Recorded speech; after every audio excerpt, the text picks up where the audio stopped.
En parlant de ton père, je t'ai entendu utiliser l'expression mon père biologique. Mhm. Je peux me permettre de te demander pourquoi? Alors, euh, en fait, j'ai été, du coup, comme je t'ai dit, j'ai grandi avec mes cousins, mes cousines, mes oncles et tantes. Et en fait, particulièrement avec mon oncle, donc le frère de ma mère, sa femme et ses enfants. Et en fait, quand j'ai grandi à leur côté, bah, pour moi, c'était mon père. C'était vrai, je l'appelais papa et j'appelle toujours à ce jour papa.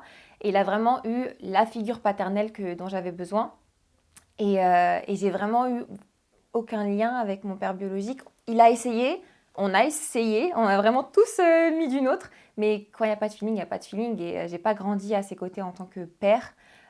Donc ouais, pour moi, c'est mon père biologique c'est grâce à lui que je suis là, que je suis au monde. Mais c'est pas lui qui m'a fait grandir et c'est pas la figure paternelle que j'avais devant Mais moi. tu as été, ça veut dire en contact avec lui? Oui, oui, oui, oui. La première fois que je l'ai rencontré, enfin lui, il m'a rencontré quand j'avais 3 ans, mais du coup, j'ai aucun souvenir. Mais la première fois que mes souvenirs m'emmènent, c'était quand j'avais 8 ans.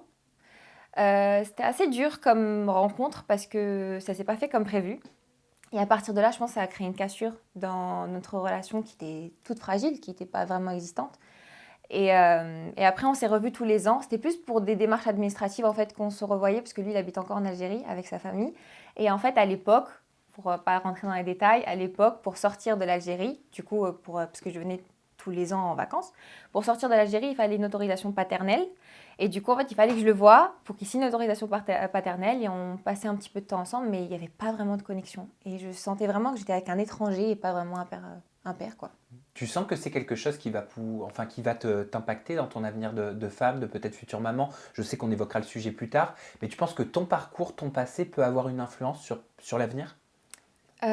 Complètement, complètement. Déjà, la relation inexistante que j'ai eue avec mon père, ça a énormément impacté la vision que j'avais sur les hommes et les relations amoureuses. Et pour moi, c'était pas normal qu'un homme et une femme soient heureux honnêtement. Genre, il fallait forcément des problèmes, il fallait forcément un divorce. Et en fait, je voyais pas une relation amoureuse de manière saine. Bon, après, les choses ont changé quand j'ai rencontré mon actuel mari, mais j'avais pas vraiment confiance en la jante masculine. Bon, pour moi, c'était pas quelque chose de très sain et stable. Mais tout ce qu'on a vécu avec ma mère dans mon enfance, dans mon adolescence, ça a vraiment forgé la personne que je suis aujourd'hui et ça continue toujours, même avec notre relation avec ma mère qui évolue, bah, ça continue à me forger différemment.